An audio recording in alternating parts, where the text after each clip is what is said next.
Bonjour. On en est avec les tapis encore. C'est pas fini. Bon, je voulais juste comprendre pourquoi ça n'a pas marché pour certaines et ça a marché pour d'autres. Et voilà, il y en a beaucoup qui m'ont dit que ça n'a pas marché. J'ai vu des vidéos aussi pour qui ça n'a pas marché. Et c'est pour ça que je voulais, quand j'ai reçu les nouveaux tapis, c'est-à-dire ceux qui sont en vente maintenant, en ce moment, ils sont pas identiques aux miens. Moi, les miens, j'en ai un qui fait 2 millimètres et j'ai l'autre qui fait un peu plus de... attendez, pour ne pas dire de bêtises, qui fait... voilà, un et demi. Ouais, il fait un et demi. Et ceux d'action de maintenant, ils font moins de un et demi. Un tout petit peu moins de un et demi. Ils font 1,1 à peu près. Donc vous voyez, c'est ça qui fait la différence. Mais je vais vous montrer la façon de tester avant de vous aventurer à mouliner. Donc, puisque, bon, ça c'est les anciens, ça c'est les nouveaux, j'ai laissé toute la longueur, j'ai coupé le tapis en 4, tout simplement, et ça m'a donné ça. Donc, dans la moitié, j'ai coupé, et puis dans l'autre moitié. Ça m'a donné la composition qu'on va utiliser sur ça. On va utiliser 4, mais pas que. Donc, je vous montre déjà comment il faut que vous testiez votre machine. Vous prenez la plaque C et la plaque B de votre... bon, aujourd'hui, je teste avec vous seulement la petite parce que c'est la petite que tout le monde a, d'accord? Donc, voilà. Et je vous dirai la composition de la Big Shot. Pour bien nous entendre, j'ai pas la Big Shot normale, la Big Shot Plus. Donc, je ne sais pas s'il y a une différence avec la normale. C'est un tout petit peu plus d'une A4, mais en épaisseur, je ne sais pas si elle a le même sandwich. Donc, voilà. Je mets mes deux plaques là et je pousse. Vous voyez, quand je pousse, la manivelle, elle tourne toute seule. D'accord? C'est ça le bon sandwich. D'accord?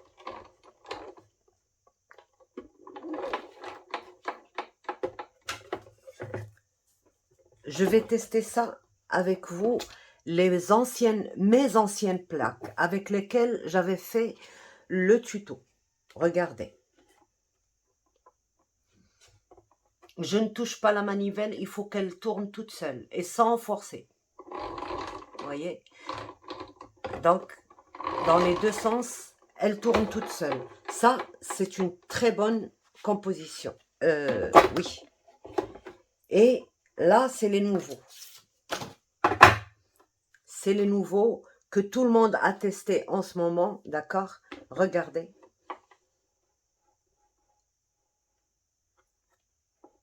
La manivelle, elle ne répond pas. Vous voyez? Elle ne répond pas. Elle tourne pas. Donc, qu'est-ce qu'il faut? Il faut juste une petite épaisseur. Alors, j'ai testé plusieurs épaisseurs. La seule épaisseur qui allait, c'était l'arrière d'un bloc normal, un bloc papier de 30-30. J'ai coupé à la même dimension et vous allez voir maintenant.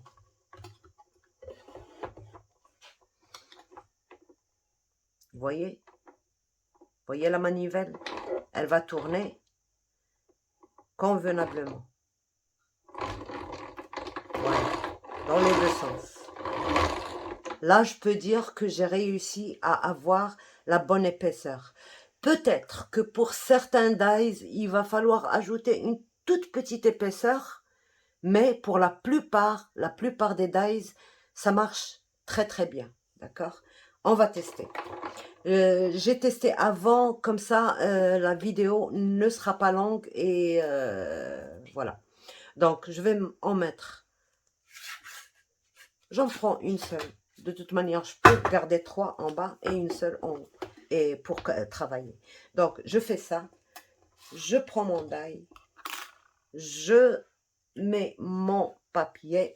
Donc là, la découpe aussi varie selon le papier. Un papier fin, elle le découperait beaucoup plus facilement qu'un papier épais. Moi, je teste toujours avec les papiers épais parce que c'est dans les papiers épais que je fais mes découpes. Ça, c'est du 250, on va voir qu'est-ce que ça donne. Donc, pour la protection, j'ai choisi de le faire avec celle-ci. Moi, ma préférée, pour l'instant, ma préférée, c'est le plastique que je vous ai dit pour faire les bâches des cafés et tout ça. Ça, c'est mon préféré. Je travaille plusieurs découpes dessus. Regardez tout l'album, le dernier que je vous ai présenté est passé là-dessus. Plus des tests, plus des découpes que je n'ai pas utilisées dans l'album. Et j'ai toujours mon papier, mon plastique. S'il est sale, je le lave tout simplement avec de l'eau savonneuse et une petite brosse pour retirer les trucs qu'il y a dans les découpes. Et c'est impeccable. D'accord? Mon préféré, c'est ça. Mais n'empêche que ça aussi, ça fait l'affaire. La housse du fer à repasser. Et on va tester. Voilà. Trêve de blabla. Bon, on va tester sur ce côté, comme ça vous verrez bien.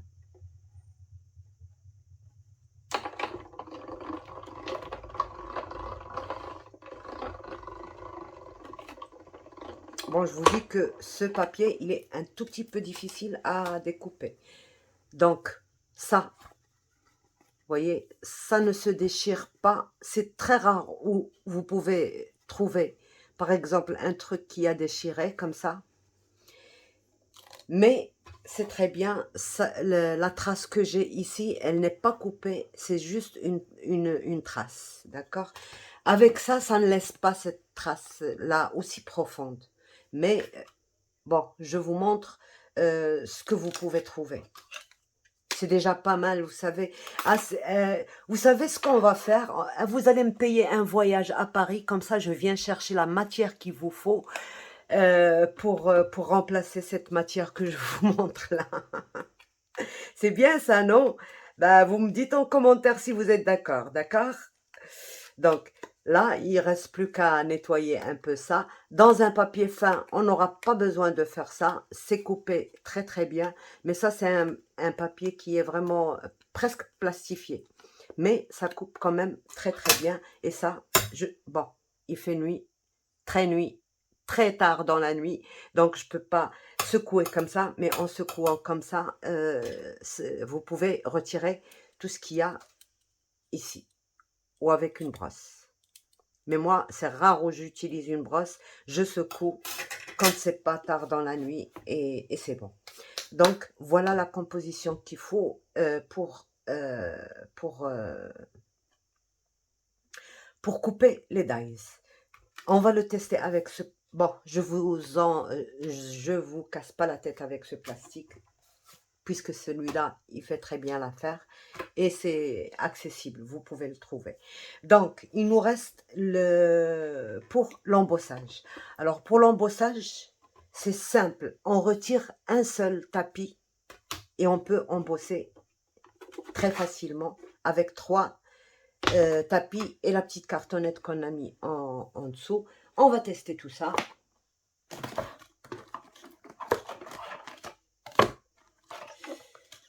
Ben, je vais tester celui-là, je ne l'ai jamais utilisé. Oui, il est bien en relief. Donc, on va mettre ça.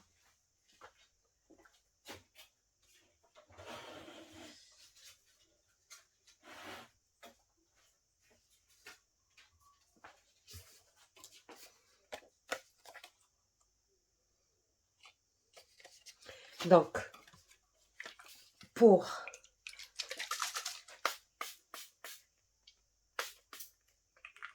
embosser avec un classeur, il faut mouiller.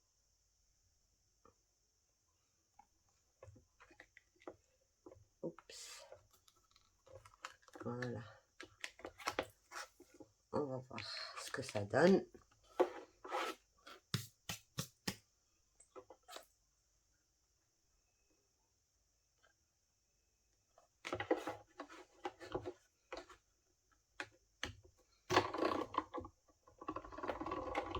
Mais ça passe très très bien.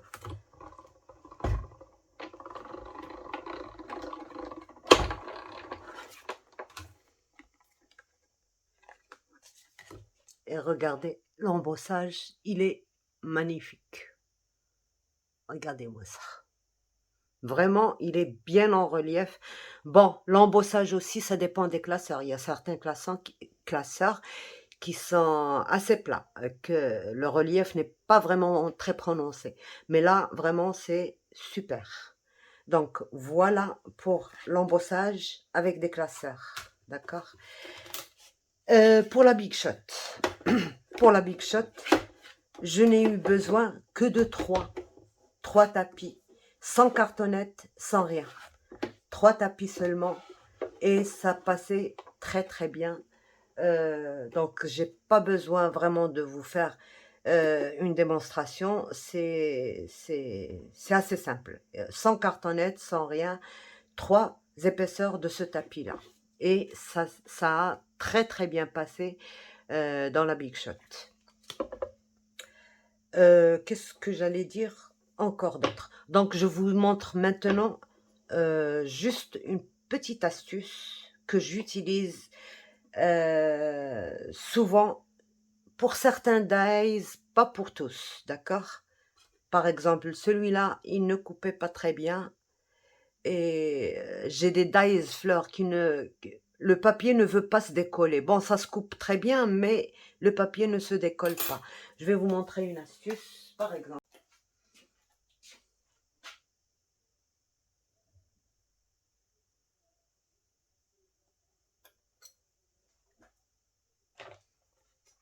On va prendre ce die fleur, d'accord? On va couper. Bon, on va utiliser. Bon, moi je vais utiliser ça parce que c'est ce que je préfère.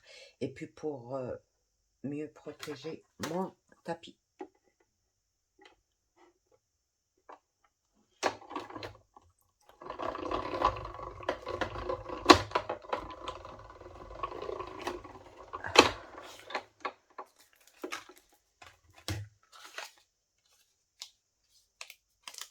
Voyez, c'est très bien découpé, c'est très bien embossé, mais pour le retirer, ça va me donner beaucoup de mal. Même s'il y a des trous, parce que c'est fin au milieu, ça risque de se déchirer. Il faut vraiment que je fasse tout doucement. Et quand on fait des fleurs, vous savez très bien qu'on fait plusieurs fleurs à la fois. Donc c'est un peu embêtant de ne pas pouvoir, vous voyez, c'est pas évident.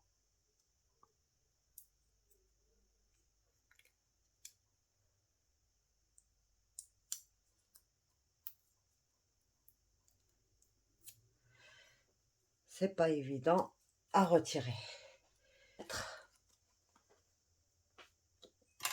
Quelques petites gouttes de colle, juste des petites gouttes de colle. Faut pas en mettre beaucoup.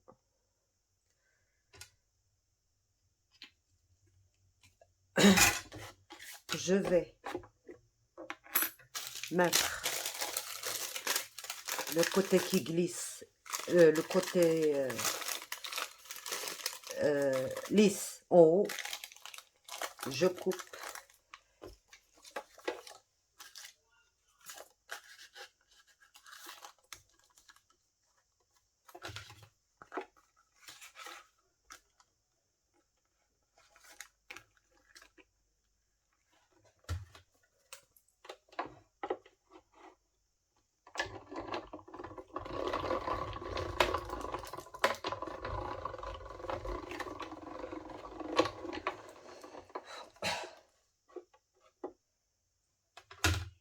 c'est coupé.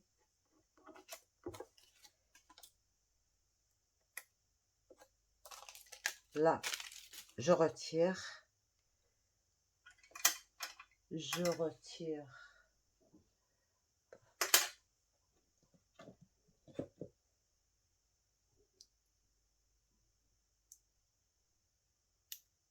Un côté. Et je laisse le papier sur cuisant. Et je retire. Et ça se retire très bien. Et comme ça, je l'utiliserai des dizaines de fois avant que ça ne se retire. Et quand ça se retirera, ben, je n'ai plus qu'à le remplacer. Vous voyez, là maintenant, je peux couper facilement. Voilà.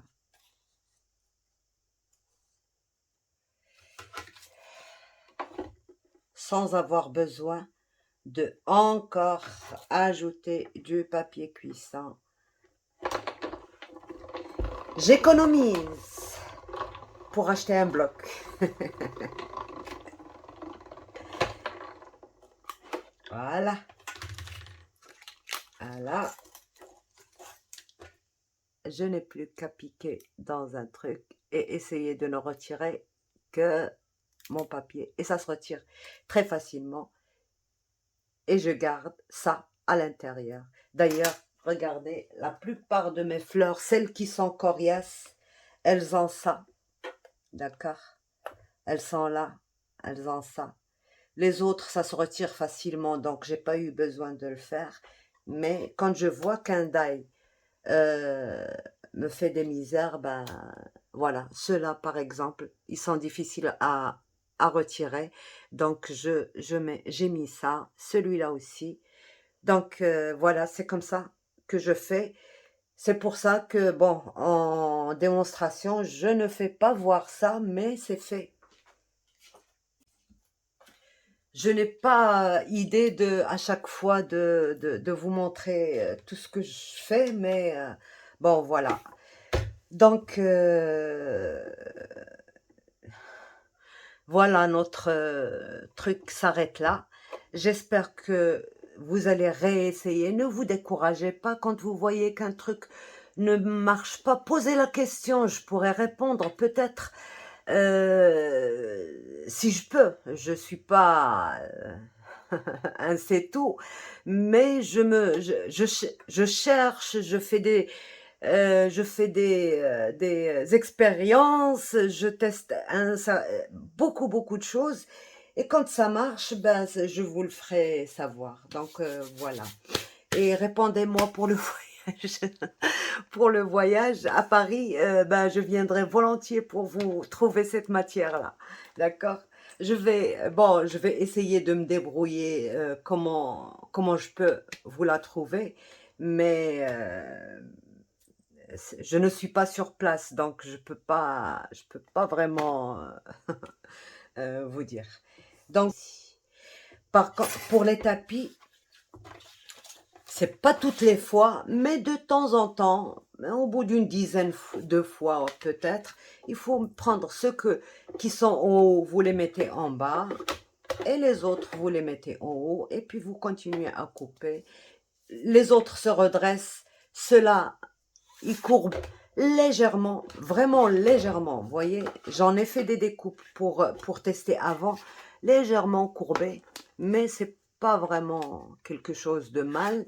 Donc, il suffit que je les mette en bas et je commence à couper avec cela jusqu'à ce qu'ils s'ondulent et je fais l'inverse. Et c'est tout. Et c'est bon.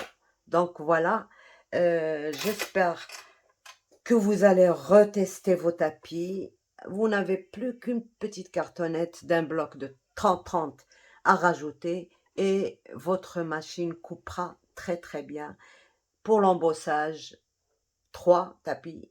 Pour la coupe, 4 tapis.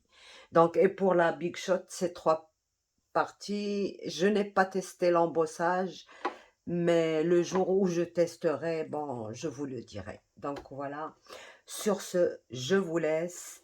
J'espère que tout est clair, parce que ce sera vraiment la dernière vidéo. Je n'aimerais pas me répéter trop, parce que bon, C'est comme si je disais la même chose, mais là, c'était vraiment obligatoire que je fasse cette vidéo juste pour vous montrer justement que les tapis, tous les tapis ne sont pas de la même épaisseur. Et comment vous réglez votre épaisseur, c'est très simple. Je vous ai montré les gestes qu'il faut faire. Ça ne vous trompera pas, ça vous donnera exactement la même, la bonne. Vous voyez, là, quand je pousse, ça bouge. Quand je pousse pas, ça, voilà. Ça, c'est le bon geste. Et il faut continuer. Il faut que ça tourne tout seul. Il faut pas qu'elle tourne une fois au lieu de deux. Donc, il faut qu'elle tourne convenablement. À chaque fois que je pousse, il faut qu'elle tourne. Si je m'arrête, là, elle s'arrête. Si je tourne, elle tourne. Si je m'arrête là, elle s'arrête. Vous voyez, elle ne revient pas en arrière. D'accord? Et c'est comme ça qu'il faut tester. Et c'est bon. Donc, au revoir. À bientôt. Bye bye.